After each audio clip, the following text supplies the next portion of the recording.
കണ്ണൂർ കിച്ചണിലേക്ക് നിങ്ങൾക്കെല്ലാവർക്കും സ്വാഗതം. ബീഫ് സ്റ്റേക്കാണ് ഇന്ന് ഞാൻ ഉണ്ടാക്കുന്നത്. സാധാരണ ബീഫ് സ്റ്റേക്കിൽ ചേർക്കുന്ന സോസും സ്പൈസസും ഒന്നും ഞാൻ ചേർക്കുന്നില്ല കേട്ടോ. അതുകൊണ്ട് തന്നെ ഇതിന് നമുക്ക് വേണമെങ്കിൽ നമ്മുടെ അടുക്കളയിലുള്ള ഒരു സിമ്പിൾ സ്റ്റേക്ക് എന്ന് വേണമെങ്കിൽ പറയാം. നല്ല ടേസ്റ്റാണ് കേട്ടോ, ടേസ്റ്റിലൊന്നും കുറവൊന്നുമില്ല. എന്നാലും നമ്മുടെ വീട്ടിൽ എപ്പോഴും ഉള്ള കുറച്ച് സാധനങ്ങൾ ഉപയോഗിച്ചിട്ട് സിമ്പിളായിട്ട് ഉണ്ടാക്കിയെടുക്കുന്ന ഒരു സ്റ്റേക്കാണ് ഞാൻ കാണിക്കുന്നത്. നല്ല ടേസ്റ്റാണ്, എളുപ്പത്തിലും വേഗത്തിലൊക്കെ ഉണ്ടാക്കിയെടുക്കാനും ഒക്കെ പറ്റും. അപ്പോൾ എങ്ങനെയാണ് ഇത് തയ്യാറാക്കി എടുക്കുന്നത് നമുക്ക് നോക്കാം. അപ്പോൾ ഞാനിവിടെ 4 സ്റ്റേക്ക് പീസ് എടുത്തിട്ടുണ്ട്. ഇത് ഞാൻ ഈ ഷോപ്പിൽ അവരുടെ അടുത്ത് പറഞ്ഞിട്ട് നേരിയതായിട്ട് കട്ട് ചെയ്ത് വാങ്ങിച്ചതാണ്. സ്റ്റേക്ക് എന്ന് പറഞ്ഞാൽ അവർ കട്ട് ചെയ്ത് തരും. അത് നല്ല ടെൻഡറായിട്ടുള്ള ഭാഗം തന്നെ അവർ എടുത്തു തരും. നമ്മൾ സ്റ്റേക്കിന് വേണ്ടിയിട്ടാണെന്ന് പറയുകയാണെങ്കിൽ അതാകുമ്പോൾ നമുക്ക് പെട്ടെന്ന് വെന്ത് കിട്ടും. അപ്പോൾ നല്ല ഹാർഡായിട്ടുള്ള ഭാഗമൊക്കെ വാങ്ങിക്കുകയാണെങ്കിൽ നമുക്ക് ഫ്രൈ ചെയ്തെടുക്കുമ്പോൾ വെന്ത് കിട്ടാൻ ബുദ്ധിമുട്ടായിരിക്കും.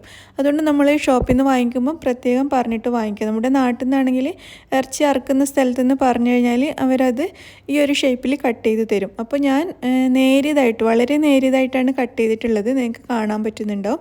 അപ്പോൾ ഇതിനേക്കാളും കുറച്ചുകൂടി തിക്കായിട്ട് വേണമെങ്കിലും കട്ട് ചെയ്യാം. അപ്പോൾ നിങ്ങളുടെ ഇഷ്ടത്തിനനുസരിച്ച് ചെയ്താൽ മതി. 4 പീസാണ് ഞാനിവിടെ എടുത്തിട്ടുള്ളത്. ഈ 4 പീസും കൂടി ഏകദേശം ഒരു 300-350 ഗ്രാമോളം തൂക്കം ഉണ്ടാവും. അപ്പോൾ ഇതിൽ ആദ്യം തന്നെ നമുക്ക് കുറച്ച് ഉപ്പും കുരുമുളക് പൊടിയും കൂടി ഒന്ന് വിതറി കൊടുക്കാം. നമ്മുടെ ആവശ്യത്തിനനുസരിച്ചുള്ള ഉപ്പ് ഒരുപാട് ചേർക്കണ്ട കേട്ടോ.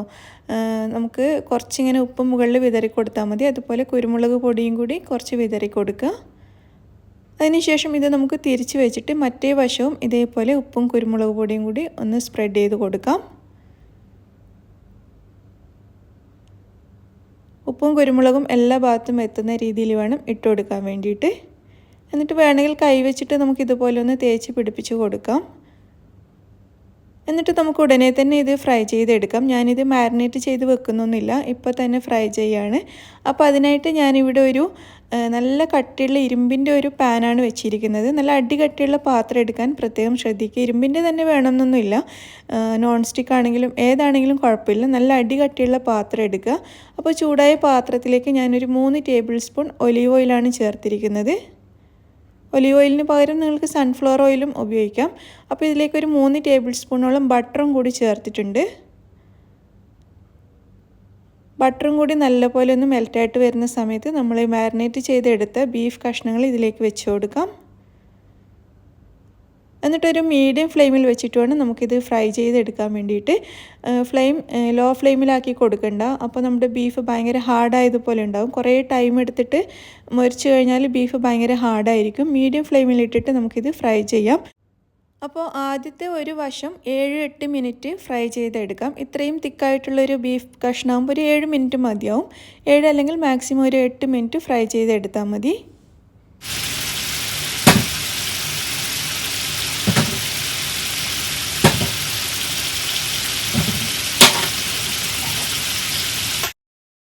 ഒരു 7 മിനിറ്റൊക്കെ ആകുമ്പോൾ ഞാനിതൊന്ന് തിരിച്ചിട്ട് കൊടുക്കുകയാണ്.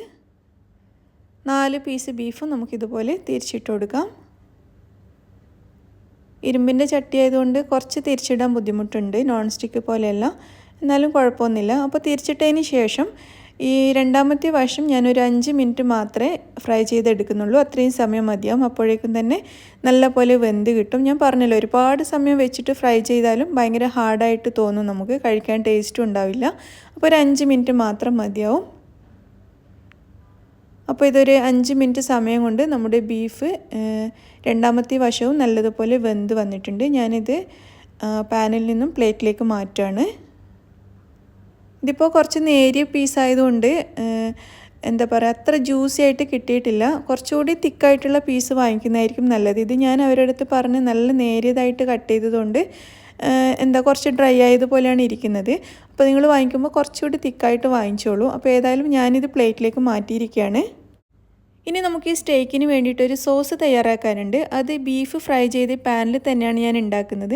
അപ്പോൾ ആ ഒരു ബീഫിൻ്റെ സ്റ്റോക്കും ഒക്കെ കൂടിയായിട്ട് നല്ലൊരു ഫ്ലേവർ നമുക്ക് സോസിന് കിട്ടും. അതിനായിട്ട് ബാക്കിയുള്ള എണ്ണയിലേക്ക് 1 ടീസ്പൂൺ വെളുത്തുള്ളി പൊടിയായിട്ട് അരിഞ്ഞത് ചേർത്ത് കൊടുക്കാം. ബാക്കിയുള്ള എണ്ണയും ബട്ടറും മതി, എക്സ്ട്രാ ഒന്നും ചേർക്കേണ്ട ആവശ്യമില്ല. അപ്പോൾ 1 ടീസ്പൂൺ വെളുത്തുള്ളി ചേർത്തിട്ട് ഒന്ന് വഴറ്റിയെടുക്കുക. ഇനി ഇതിലേക്ക് 1 ടേബിൾ സ്പൂൺ മൈദ ചേർത്തിട്ട് അതും കൂടി പെട്ടെന്ന് അങ്ങ് വഴറ്റിയെടുക്കാം. ഈ പാൻ നല്ല ചൂടായിട്ടാണ് ഇരിക്കുന്നത്, അതുകൊണ്ട് പെട്ടെന്ന് നല്ലതുപോലെ അങ്ങ് വഴറ്റിയെടുക്കുക, അല്ലെങ്കിൽ കരിഞ്ഞു പിടിക്കാൻ ചാൻസ് ഉണ്ട്. ഒന്ന് വഴറ്റിയ ഉടനെ തന്നെ നമുക്കിതിലേക്കൊരു 1/4 കപ്പ് വരെ വെള്ളം ചേർക്കാം. സാധാരണ വെള്ളം ചേർത്തിട്ട് നല്ലതുപോലെ മിക്സ് ചെയ്തെടുക്കാം. വെള്ളം ചേർത്ത് മൈദയുടെ കട്ടയൊക്കെ ഒന്ന് ഉടച്ചെടുക്കുന്ന സമയത്ത് തന്നെ നമുക്കിതിലേക്ക് പാല് ചേർത്ത് കൊടുക്കാം. ഞാനിവിടെ ഒരു 1/4 കപ്പ് പാലും കൂടി ചേർത്തിട്ടുണ്ട്. സാധാരണ പശുവിൻ പാലാണ് കേട്ടോ ചേർത്തിരിക്കുന്നത്. അപ്പോൾ പാലും കൂടി ചേർത്ത് നല്ലതുപോലെ വീണ്ടും മിക്സ് ചെയ്തെടുക്കാം. ഇനി ഞാൻ ഇതിലേക്ക് കുറച്ചൊരു 1/4 ടീസ്പൂൺ വരെ കുരുമുളക് പൊടിയും പിന്നെ കുറച്ച് ബേസിൽ ലീവ്സും കൂടി ചേർക്കുന്നുണ്ട്. ബേസിൽ ലീവ്സിന് പകരം നിങ്ങൾക്ക് ഒറിഗാനോ അല്ലെങ്കിൽ തൈം, റോസ്മറി അങ്ങനെ എന്തെങ്കിലും നിങ്ങൾക്ക് ഇഷ്ടമുള്ള ഫ്ലേവറിലുള്ളത് ചേർത്ത് കൊടുക്കാം. ഇനിയിപ്പോൾ ഒന്നും ചേർത്തില്ലെങ്കിലും നല്ല ടേസ്റ്റ് ഉണ്ടാവും. ആ ബീഫിൻ്റെ ഒരു സ്റ്റോക്കൊക്കെ ആകുമ്പോൾ സോസിന് നല്ല ടേസ്റ്റ് ഉണ്ടാവും. അപ്പോൾ ഇതിങ്ങനെ നല്ലതുപോലെ തിളച്ച് വരുന്ന സമയത്ത് 2 ടീസ്പൂൺ ചെറുനാരങ്ങ നീര് കൂടി ചേർക്കുക. എന്നിട്ട് വീണ്ടും നല്ലതുപോലെ മിക്സ് ചെയ്തെടുക്കാം. ഈ സമയത്ത് ഇതിൻ്റെ ഉപ്പ് ചെക്ക് ചെയ്ത് നോക്കുക. നമ്മൾ നേരത്തെ ബീഫ് ഫ്രൈ ചെയ്ത പാൻ ആയതുകൊണ്ട് ചെറിയ ഉപ്പ് ഉണ്ടാവും. ബാക്കിയുള്ള ഉപ്പ് ആവശ്യത്തിന് നോക്കിയിട്ട് ചേർത്ത് കൊടുക്കുക. ഞാൻ ഒരു നുള്ളു ഉപ്പ് ചേർത്തിട്ടൊന്ന് മിക്സ് ചെയ്തെടുക്കുകയാണ്. അപ്പോൾ ഇത്രയേ ഉള്ളൂ കേട്ടോ, നമ്മുടെ സോസ് റെഡി ആയിട്ടുണ്ട്. നല്ല ബീഫിൻ്റെ ഫ്ലേവറുള്ള സോസ് റെഡി ആയി കഴിഞ്ഞു. അപ്പോൾ അതുപോലെ തന്നെ നമ്മുടെ ബീഫ് സ്റ്റേക്ക് ഞാനൊരു പ്ലേറ്റിലേക്ക് എടുത്തു വെക്കുകയാണ്. ഇതിൻ്റെ സൈഡിൽ ഞാൻ കുറച്ച് മാഷ്ഡ് പൊട്ടാറ്റോ ആണ് ഇട്ട് കൊടുക്കുന്നത്. മാഷ്ഡ് പൊട്ടാറ്റോ ഞാൻ മുന്നേ വീഡിയോ ചെയ്തിട്ടുണ്ട്. അതിൻ്റെ ലിങ്ക് ഞാൻ ഡിസ്ക്രിപ്ഷൻ ബോക്സിൽ കൊടുക്കാം. നിങ്ങൾ ആവശ്യമാണെങ്കിൽ നോക്കിക്കോളൂ. നല്ല നമ്മൾ റെസ്റ്റോറൻറ്റിൽ നിന്ന് വാങ്ങിക്കുന്ന അതേ ടേസ്റ്റിലുള്ള മാഷ്ഡ് പൊട്ടാറ്റോ നിങ്ങൾക്ക് ഈ ഒരു രീതിയിൽ ചെയ്ത് കഴിഞ്ഞാൽ തീർച്ചയായിട്ടും കിട്ടും. അതുപോലെ കുറച്ച് സ്റ്റീംഡ് വെജിറ്റബിൾസ് സൈഡിൽ ഇട്ട് കൊടുത്തിട്ടുണ്ട്. ഇനി നമ്മൾ റെഡിയാക്കിയ സോസ് നമ്മുടെ സ്റ്റേക്കിൻ്റെ മുകളിലേക്ക് ഇതുപോലെ ഒഴിച്ചു കൊടുക്കാം.